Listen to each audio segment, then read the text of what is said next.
You're listening to the Love Your Neighbor podcast.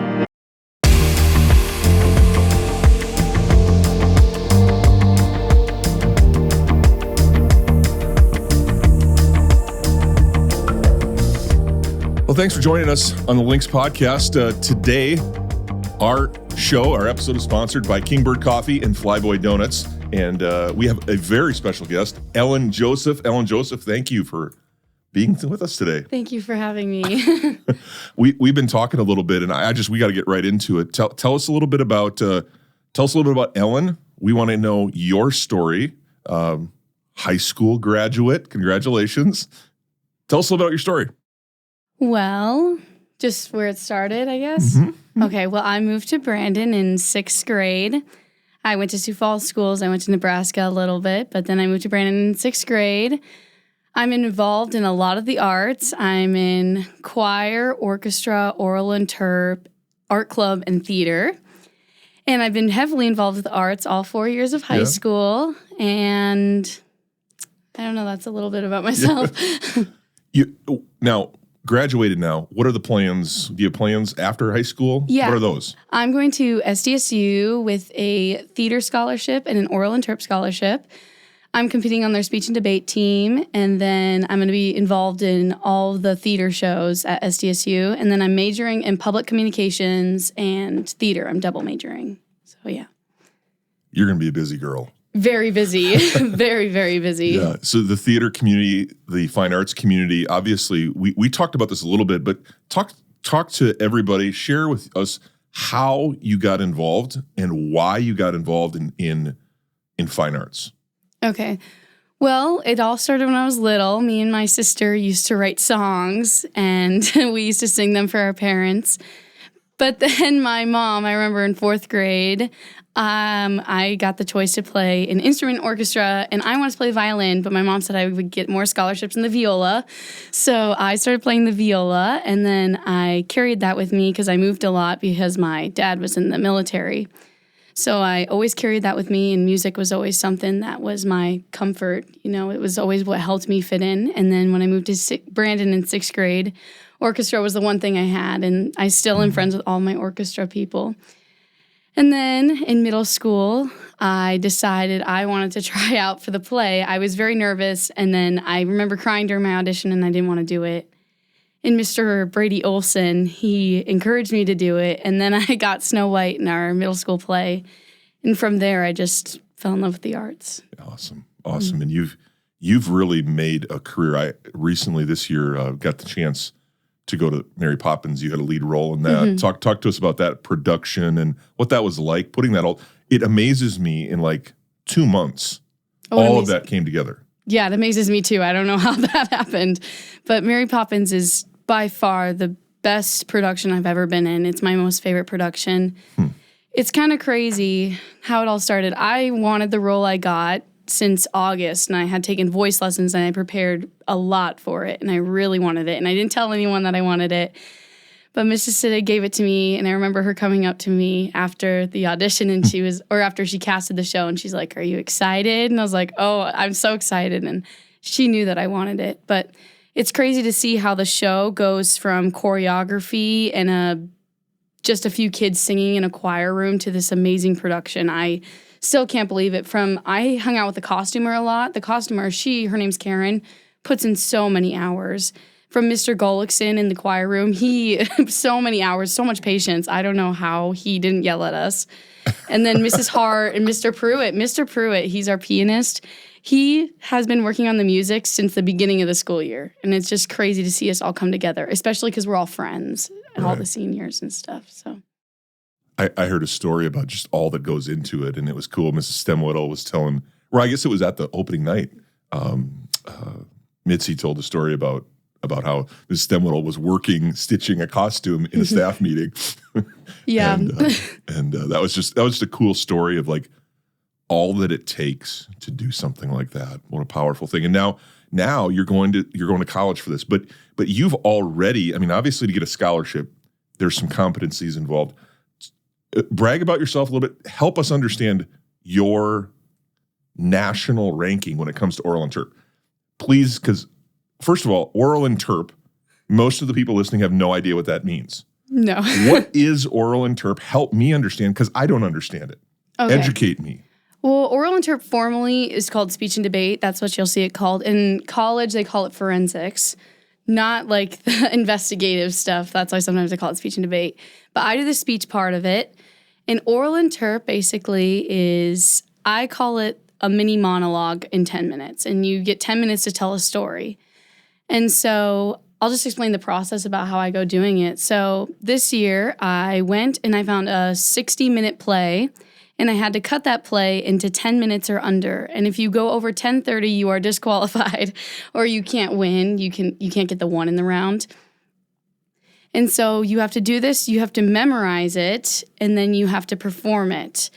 And usually how a competition works is you perform it 3 different times. So I'll have a round at 10, a round at 11, and a round at 12. Each person in the round is going to be ranked 1, 2, 3, 4, 5, 6, first, second, third, fourth, fifth, sixth. And the goal is to have the lowest score. So this year, I went almost all ones every single round, which means I got first every single time. And then you go to finals, and you do that exact same thing. And it's a lot, but especially at the national level, because last year I competed in about 14 rounds. So that was like hours of performing. So when you're competing in a round, you have one piece, and each time is like you're tightening it up a little bit, making it better just a little bit throughout the process. Okay. Yeah, and then you get judges, and the judges will comment, hey, I like this, I don't like this. And sometimes you tailor to what the judges like. Sometimes you do stuff that the judges don't like, and you take that risk. But each person helps, especially like I get a lot of people who are like, you do the same piece the entire year, but it changes so much. Like I'll go to practice, and we'll be like, hey, let's try and do this to make it different. And we practice about 3-4 times a week. It's very intense. Wow. Amazing. Talk to me a little bit about just kind of some of the things we talked about, one of your pieces. Talk to me about some of the content and some of the things that you're, maybe issues you're addressing, because it's not just a performance for fun. I mean, there's an underlying message and meaning. Talk a little bit about that. Well, I tell a lot of people my favorite part of interp is that you get to tell your own story. And that's very important to me. I don't just pick pieces that are just random. I do pieces that I want to do, that I want to say about me. So this year, I already told you about this, but this year I do poetry, which is like the same thing. It's poems, and I do free verse poems because I don't like the rhyming stuff. But I did a poetry about my grandfather because this year he was diagnosed with Alzheimer's. And this year I knew I really wanted to do a piece about that. So I did a piece called Dear Alzheimer's for him. And it was very hard for me to perform, but it was something that meant a lot to me. And not surprisingly at all, I won every single competition with it. And one moment I really remember is when I invited my grandpa to come. I remember I was at Washington High School, and I got out of my round, and my grandpa had just watched me. And he came in the hallway, and he just started crying, and we hugged each other, crying in each other's arms. And that's why I love interp so much, because it gives me the opportunity to do that. And I've done a lot of other pieces. There's a lot other events too. There's program oral interp, which is like you combine a bunch of different stuff, news articles, plays, songs, and you put them into one. And I did one about the gymnastics team scandal with Larry Nassar because I thought it was something very important that needed to be heard that a lot of people didn't know about. And that one I got into quarterfinals at nationals with too. So, yeah. Now, you say nationals again. Many people in Brandon are familiar with like state competitions, championships. Talk about how oral interp and speech and debate, talk about the competition that you have competed at and succeeded at, and take us from the local level all the way to when you say nationals. Tell us what that means. Okay. So the local level, you have like, usually we compete with like the Sioux Falls schools. A lot of people, sometimes we get like Sturgis, that kind of thing. Those people, usually those kind of competitions, we have about 50 people in an event, which actually is a lot. To get first out of 50 people is pretty cool. And then when you do that, sometimes my coach always says, Miss Kane, she always says, you have to win at home first. So once I started winning at home, she took me to like Marshall, Minnesota, which is you compete with some of the best people in the country because a lot of the national finalists are from Minnesota. Don't know why, but they're insanely good. And then this year I got to go to Omaha, Nebraska to compete. And then once we start getting past that level, we don't have much in the region for me to go to just because it's a lot of time, a lot of effort. My coach can't just take me every single weekend. So this year and previous years, you qualify for nationals, which is a really hard thing. My sophomore year, only the top 2 people in each event got to go. So you had to place first or second in order to go to nationals in your event. This year it was the top 3, and last year it was the top 3. And then what you do is you go to nationals. This year it's in Louisville, Kentucky. My sophomore year was in Albuquerque, and then my junior year it was supposed to be in Iowa. And my sophomore year was supposed to be in Albuquerque, but I didn't get to go. I just did online because of COVID. But Right. And then when you go there, it's just thousands of kids. I was telling you, it is the largest high school activities thing in the country. Like, it's humongous. And so you compete with in my event last year, I had about 400 people. But those are 400 of the top people in the country that you're competing against. And then you go and they cut to the top 100, and then they cut to the top 60, and then they cut to the top 30. And I made it to the top 30. I didn't get to the top 15. I was really close, but yeah. Wow. So you're an All-American. I mean, that's the way to say it. Like, of however many high school kids in the country, you were selected. You won your way to the top 400. And then inside of that, you're in a group of 30. Yeah. Wow. For those of us like myself who are just learning this now, can you watch those? Are those broadcast? I mean, if we wanted to watch you this year at Nationals, how do we go about doing that? Well, is there a way to do that?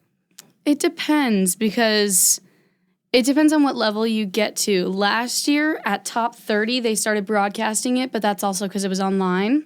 Okay. But I know finals is always broadcasted, and that's a dream to get to finals. We'll see if I get there, but I don't know. Usually I record it. I've had to do a lot of recording because the past 2 years, I've had to learn how to record and how to adapt. Actually, Pastor Kirk at BVAG let me use the recording studio, which was a great way the community has helped me. Yeah. Awesome. Well, that's fantastic. You've mentioned a few people along your journey, coaches, teachers. I think that's one of the coolest things about your story is you haven't done it alone. You've had help. You've had support from your parents, your teachers, community. Share with us a little bit the community of Brandon, what Brandon has meant to you and how it's helped form you into where you're at today, now headed off on a full ride scholarship to South Dakota State. Yeah. And then just to clear up confusion, I am not, SDSU isn't paying me full ride, but I have I'm going for free, but that's because of other scholarships I've gotten. Oh, gotcha. Because I've competed I can talk about that a little bit, but I've competed at Optimist International and all that. And so with all of those scholarships, I'm going for free. But I got you. Yeah. Okay. So it's not a state scholarship. Yeah, it's just a bunch of other scholarships. This is scholarships you've earned through competitions. Yeah. Just wanted to clear that up just in case. Well, that's even more impressive. Thank you. Honestly, like to think about what a education costs and the work that you've put in, that's truly, truly amazing. That scholarship thing is definitely fits you. So yeah, thank you. Well, with the community, I cannot express how much being in Brandon has been a blessing to me. I truly believe that it was a miracle from God that I got in Brandon, but I've had so many people on my way help me. I remember I have so many people. There's Mrs. Kane, my coach. She's been there when I'm crying because I can't get a piece right. She's been there for the late nights. She's been there to see me grow as a person. But also there's Mrs. Melanie Siddig. She's our director for plays, and she saw something in me that I didn't see. My freshman year, only 2 people got into the one-act play. Only 2 freshmen did. And it was me and Izzy Stone. And I don't know what she saw in me, but she saw something that I didn't see. And she really, Mr. Olson helped get me into theater, but she is one person that really has helped me grow as a person and a performer. And then I have people like, I used to go to BVAG for church. Pastor Kirk at BVAG, he's come to every single one of our plays. He's so supportive. And then when COVID happened, I needed a performing space, and I live in a small house, so I didn't really have a place for that. But Pastor Kirk let me use their recording studio for hours. I'm telling you, it takes hours to record one 10-minute video. and he helped me with that. Even my employers at B&G, they give me days off to go do my speech and debate competitions, which is just really great. Wow, that's awesome. Well, I think that's something that we're trying to understand, like your story moving to Brandon, getting plugged in, meeting people, building friendships. Where do you see yourself going? Like you came here to Brandon, and now you're going off to Brookings. What do you see beyond that? Or is it too soon? I mean, you just graduated. It's too soon. I have always seen myself. I really, since the moment, I guess I'll share one moment. My freshman year, I won a state debate event, which was original oratory as a freshman, which is like unheard of. I don't know how I did it, but I was a state champion my freshman year. And from that moment, I knew I wanted to do something with public speaking. And I know it was just a freshman, but it's just, I know that God gave me a voice for a reason, and I know I should use it. And so that's why I'm going to SDSU. I'm hoping to become something to where I can impact others with my voice, either an actor or something like that. Or I can see myself being like a press secretary or someone who speaks on behalf of people or someone who's used to inspire people, Cool. Yeah. Cool. Well, I'm excited for you. Your story, it's inspired me. Like I'm just like jacked about not only your journey, but the friends of yours and those that are coming up behind you that have watched you. The coolest thing for me in Mary Poppins was watching all of those younger kids looking up to you and that role you play on a stage, but you've lived that too. You've lived a drama. Mm-hmm. And I'm just really, really proud of you and thankful that you can be on the podcast today. And we're sponsored by Flyboy Donuts. I mean, we can make this possible. So you like maple donuts. Yes, I do. You do. But you work at B&G too. Yeah. Yeah. Worked there for a long time. I know that's probably, you get to see a lot of the community. I do. I remember you coming through the drive-thru, actually. I see everyone come through the drive-thru. You see me a lot at B&G. Yes. It's one of my favorite places. I work a lot. I've worked there for about 4 years now, which is crazy. I feel like I've been working there forever. Yeah, but that's cool that they give you that flexibility. And we have so many great businesses in Brandon, and that's one of the reasons we're doing this. As a podcast, we're sponsored by Brandon Wellness and local businesses because our dream in Brandon is to have a community center. It's to have a place where people can come. We have a great fine arts program. We have a great marching band. Our performing arts center is awesome. We're trying to really build that because community happens in relationships, and having spaces for that. You mentioned that, a studio space in Brandon. And that's something that I think as a community we want to really continue to support you and help tell that story that you have inside of you to get out. So thanks for joining us. Enjoy your donut, and we'll be cheering you on at Nationals for sure. Mm-hmm. We'll have contact information in the show notes about how to connect with that and follow Ellen on her journey. Thanks for joining us, Ellen. Thank you. Thank you for joining us on the Love Your Neighbor podcast. The purpose of the Love Your Neighbor podcast is to build community one conversation at a time. You can help us build that community by sharing the podcast on your social media channels and rating our podcast on whatever platform you're listening from. Another way is to let us know of any neighbors who have a story. Go Lynx!